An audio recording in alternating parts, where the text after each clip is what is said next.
Ako'y pumunta rito para kunin ang mana ko. Tumawa ang milyonaryo hanggang sa kumpirmahin ng konseho ang katotohanan. Isang 12 anyos na batang lalaki na may butas-butas na damit ang pumasok sa kwarto ng mga milyonaryo, dala lang ang maruming backpack at isang selyadong liham. Tinawanan nila ang claim niya. Pinagtawanan nila ang itsura niya. Tapos binuksan ng konseho ang selyo at binasa ang laman nito. Biglang namatay ang tawa, dahil minsan, ang pinakamahirap sa kwarto ang siya palang pinakamayaman at ang katotohanan ang laging may huling salita. Bago tayo mag-dive in, comment muna kayo, anong oras na dyan at taga saan kayo nanonood? Tara na, simulan na natin. Si Danielle Williams, 12 anyos pa lang nang matutunan niya na ang kahirapan ay hindi lang tungkol sa walang laman na bulsa. Ito'y tungkol sa mga bakanting puwang kung saan dapat ay may pamilya. Nakatira siya sa masikip na apartment sa Detroit, kasama ang nanay niyang si Margaret, isang babaeng ang ganda ay naluma na dahil sa double shift sa dinner at sa bigat ng mga sekreto.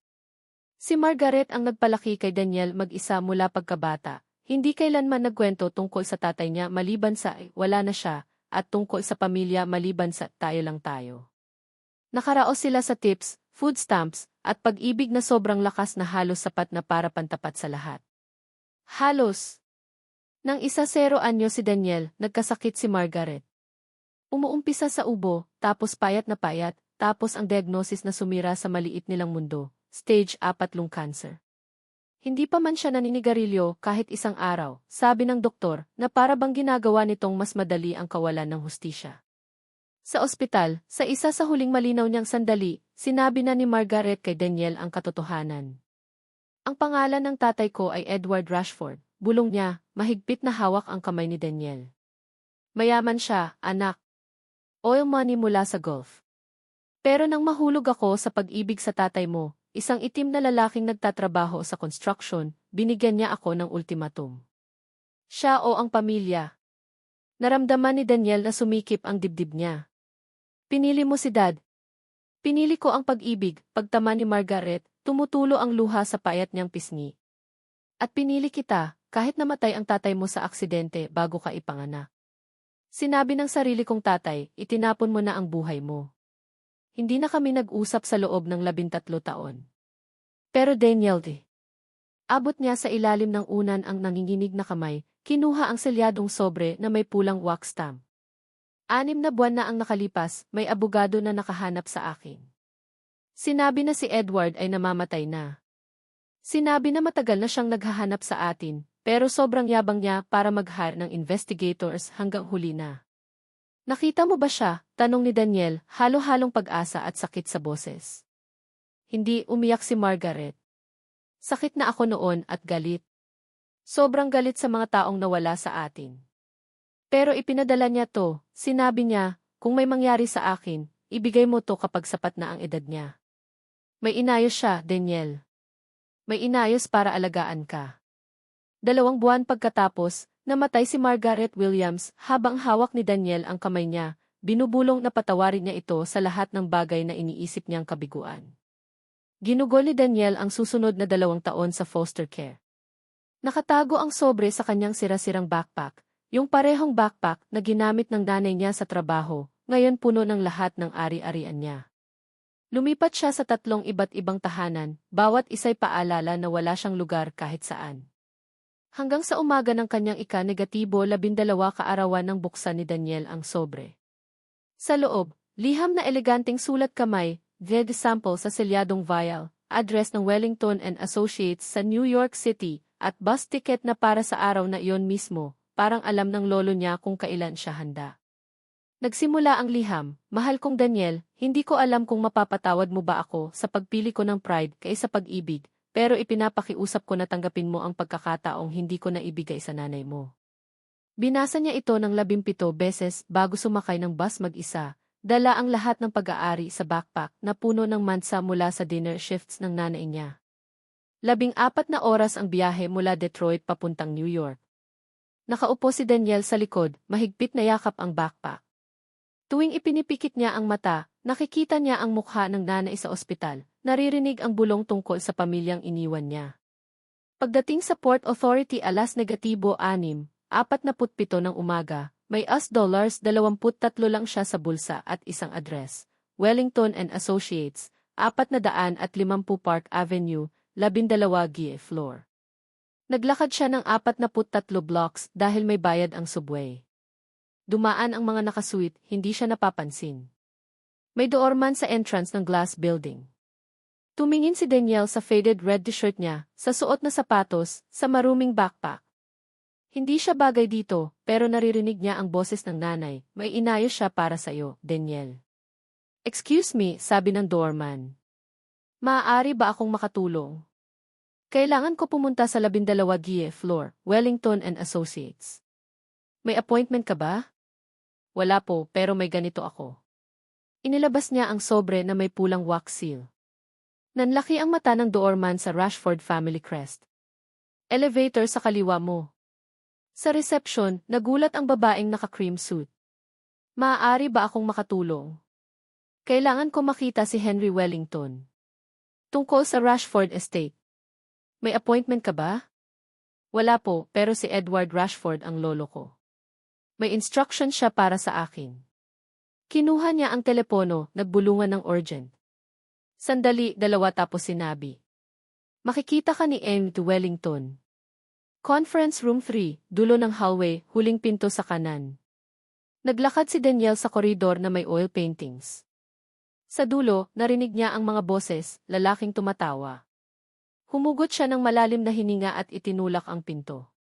Biglang tumigil ang tawa. 3 lalaki sa mamahaling suit sa likod ng glossy white table. Sa kaliwa, si Cal Rashford, naka-blue suit at puting traditional headdress. Sa gitna, si Henry Wellington, may uban, naka-navy suit. Sa kanan, si James Cooper, mas bata, naka-charcoal suit. Sa likod ni Danielle, nagyelo ang isang babaeng naka-housekeeping uniform, si Rosa, naka-black dress na may puting apron, dilaw na guwantes pa sa kamay. Tiningnan siya ng 3, ang faded red t-shirt, ang maruming backpack na may duct tape. Nagbago ang mukha ni Khaled mula pagkalito hanggang amusement. Sumulong si Danielle, kabog ang puso. Ako'y pumunta rito para kunin ang mana ko. 3 segundo ng katahimikan. Tapos sumabog si Khaled sa tawa, malakas, mapanuya, malupit. Sampal-sampal sa table, nanginginig ang katawan. Hay naku, priceless to. Natalo ka ba sa pustahan, bata? Sino nagpadala sa'yo rito? Hindi kumilo si Danielle. Inabot niya sa backpack ang selyadong sobre na may pulang wax stamp. Inilagay niya ito sa table papunta kay Henry Wellington. Danielle Williams ang pangalan ko. Si Margaret Rashford ang nanay ko. Namatay siya 2 taon na ang nakalipas. Si Edward Rashford ang lolo ko. Bago siya mamatay, may instruction siya para sa akin. Nagbago agad ang ekspresyon ni Henry. Nakilala niya ang seal. Nanginginig ang kamay niya nang kunin ang sobre. Tumigil ang tawa ni Khaled, pero nanatili ang smirk. Margaret, anak ni Eddie na tumakas.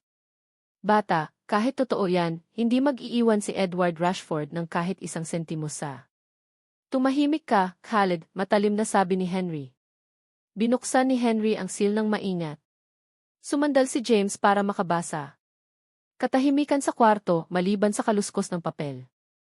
Hinintay ni Danielle, mahigpit na hawak ang straps ng backpack. Yung parehong straps na hinawakan ng nanay niya araw-araw papuntang trabaho. Tumingin si Henry kay Danielle, lumambot ang mukha. Anak, alam mo ba ang ibig sabihin nito? Ibig sabihin, gusto ng lolo ko na magkaroon ako ng isang bagay, mahinang sabi ni Danielle. Kahit hindi niya ako nakilala, naisip niya ako. Binasa ni James, ayon sa terms na itinakda ni Edward Rashford, na nakitness at nanotarize ng konsehong ito, 8 taon na ang nakalipas. Ang trust fund na $47 milyon kasama ang 3 properties sa pangalan ng pamilya. Ang Connecticut Estate, commercial building sa Manhattan, at vacation home sa Cape Cod, kasama ang personal collection ni Edward, ay ililipat kay Danielle Williams, biological na apo. Kapag na-verify ang identity, Wellington and Associates ang magiging trustee hanggang siya ay umabot sa 21. Tama na. Tumayo si Khaled, hinampas ang table. Ako ang kapatid niya. 30 taon akong nagtrabaho kasama niya. Ako ang may karapatan. Ang karapatan mo ay ang nakasaad sa will, kalmadong sabi ni Henry. US$15 milyon sa liquid assets at 30% stake sa Rashford Oil Consulting. Ang properties at majority ng trust ay kay Daniel. Namula si Khaled. Sa anong basehan? May nagpakita lang na bata na mailiham. Saan ang ebidensya? Iko-contest ko to, walang paraan. Itinaas ni James ang maliit na vial mula sa sobre. Nagbigay si Edward ng FFP sample bago siya mamatay, iniimbak sa firm namin. May birth certificate ni Margaret Rashford, hospital records, at documented proof na ginugol ni Edward ang huling dekada sa paghahanap sa kanya sa pamamagitan ng 4 na investigative agencies. Idison niya siya, sigaw ni Khaled. At pinagsisihan niya iyon araw-araw, matatag na sabi ni Henry. 37 taon akong abogado ni Edward. Lagi niyang binabanggit si Margaret. Nung natagpuan na niya, may cancer na siya at ayaw niyang makita siya. Hindi niya na ipagpaumanhin. Sumikip ang dibdib ni Daniel. Hindi niya alam na sinubukan palang hanapin sila ng lolo niya. Tinitigan ni Khaled si Daniel, talagang tinitingnan na. Ang hugis ng mata, panga, matigas na ekspresyon, unmistakable Rashford. Naupo ulit siya, walang lakas. Kailangan pa rin ng official ZD verification, mas mahinahon na sabi ni James. Pero base sa documents at physical resemblance, mukhang legitimate to. Ano ang mangyayari ngayon, tanong ni Daniel. Inayos ni Henry ang papeles. I verify namin ang ihe. Mga 1 linggo. Magsiset up ng guardianship. Foster care ka? Opo, sa Henderson sa Brooklyn. Aayusin namin agad ang proper housing. May monthly distributions ang trust para sa lahat ng pangangailangan mo, housing, pagkain, pag-aaral, healthcare. Makakatanggap ka ng $5,000 kada buwan hanggang 21 plus extra para sa emergencies. Hindi ka na babalik sa foster care. Nanghina ang tuhod ni Daniel. 2 taon ng kaligtasan, gutom sa gabi, iisang damit na paulit-ulit, bigla nawala. Si Rosa, ang cleaning woman na nakatayo pa rin sa pinto, nagsalita ng mahina. Kilala ko ang lolo mo, sweetie. Mabait na tao si Gilly Rashford. May picture siya ng nanay mo sa desk niya sa loob ng 20 taon. Araw-araw niyang ikinukwento yon. Tumingin si Daniel sa kanya. Tutupo. Araw-araw, pag nililinis ko ang opisina niya, may ikukwento siya tungkol sa kanya. Yung unang pagkakataon na natuto siyang magbike, yung piano recital niya. Sobrang mahal niya. Tumingin palayo si Khaled, nakakuyom ang panga. Pagkatapos niyang umalis, patuloy ni Rosa, hindi na siya naging pareho. Laging malungkot, laging nakatitig sa picture na iyon. Inilabas ni Daniel ang lumang litrato mula sa backpack. Young Margaret na may newborn sa likod, sulat kamay ng nanay, Daniel, 3 days old. Kamukha mo si Dad. Sana makilala mo siya. Inilagay niya ito sa table. Tinitigan ito ni Khaled, ang mata ng kapatid na tumitingin mula sa mukha ng apo. Ang apo na hinintay ni Edward hanggang sa huling hininga. Ayaw kong makipag-away kahit kanino, sabi ni Daniel. Gusto ko lang ang gusto ng lolo ko na ibigay sa akin, at gusto kong mapagmalaki ako ng nanay ko. Tumango ng dahan-dahan si Henry. Ginawa mo na, anak. Ang pagpunta rito mag-isa, sobrang tapang na iyon. Dagdag ni James, aayusin namin lahat. New housing, school enrollment, trust officer para sa distributions. Hindi ka na mag-aalala sa pera. Sa wakas nagsalita si Khaled, walang lakas ang boses. Hindi siya umiyak sa harap ko kahit 1 beses sa 30 taon. Dahil hindi mo siya binigyan ng dahilan, mahinang sabi ni Henry. Natahimik ang kwarto. Lumapit si Rosa kay Daniel at hinawakan ang balikat niya. Maligayang pagdating sa bahay, baby.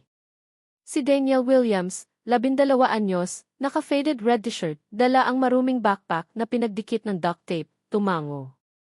Pumunta siya para kunin ang mana niya at nakita niya ang bagay na akala niya na wala na magpakailanman. Kumusta? Sana same vibe pa rin, dramatic, emotional at may impact. Kung gusto mo i-adjust, mas gentis lang, mas maikli, o mas intense, sabihin mo lang.